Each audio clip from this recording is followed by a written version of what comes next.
No one will be able to be armed. We will take all weapons.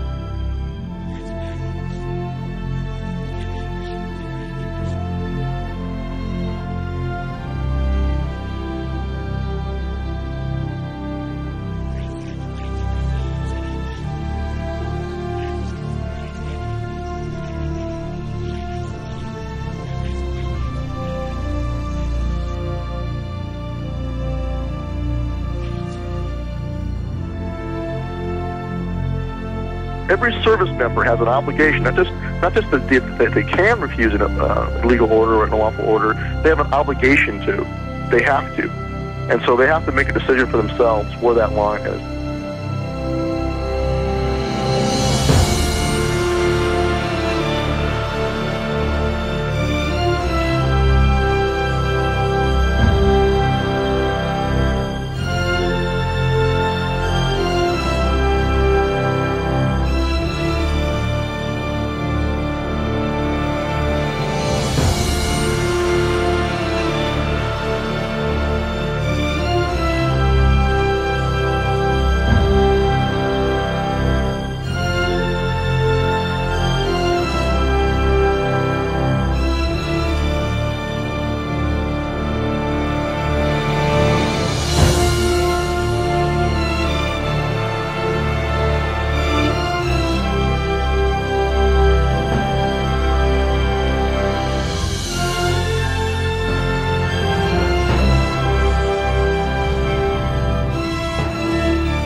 That anyone can understand why these people, after 6 days, are still in this filthy, miserable convention center. Why are they still here? There's the freeway here. I tell you what I would have done, what I would still do. I would say, let them walk out of here. Let them walk away from the filth. Let them walk away from the devastation. Let them walk away from the dead bodies in here.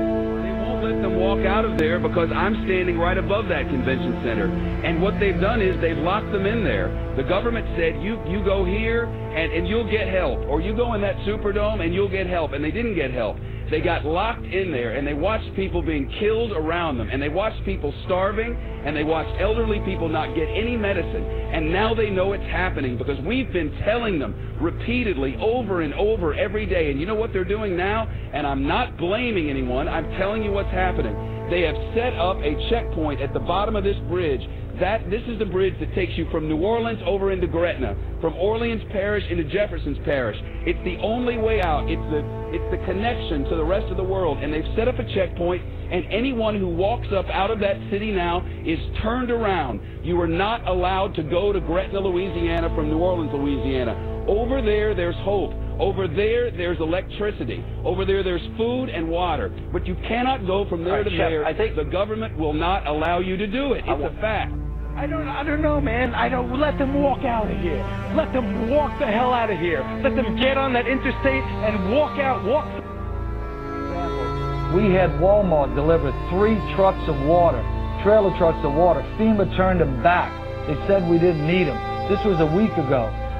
FEMA, we had 1,000 gallons of diesel fuel on a Coast Guard vessel docked in my parish. The Coast Guard said, come get the fuel right away. When we got there with our trucks, they got a word. FEMA says, don't give you the fuel. Yesterday, FEMA comes in and cuts all of our emergency communication lines. They cut them without notice. Our sheriff, Harry Lee, goes back in, he reconnects the line, he posts armed guards on our line and says no one's getting... That's what we issued our declaration of 10 orders that we will not obey.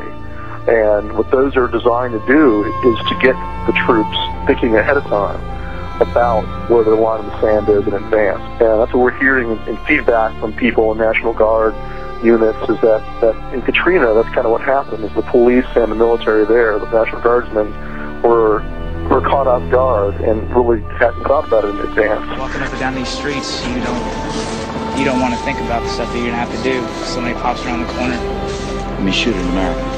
Yeah. And what we're hearing is that it won't be the same way next time. There'll be more who will say, no, I'm not going to do that.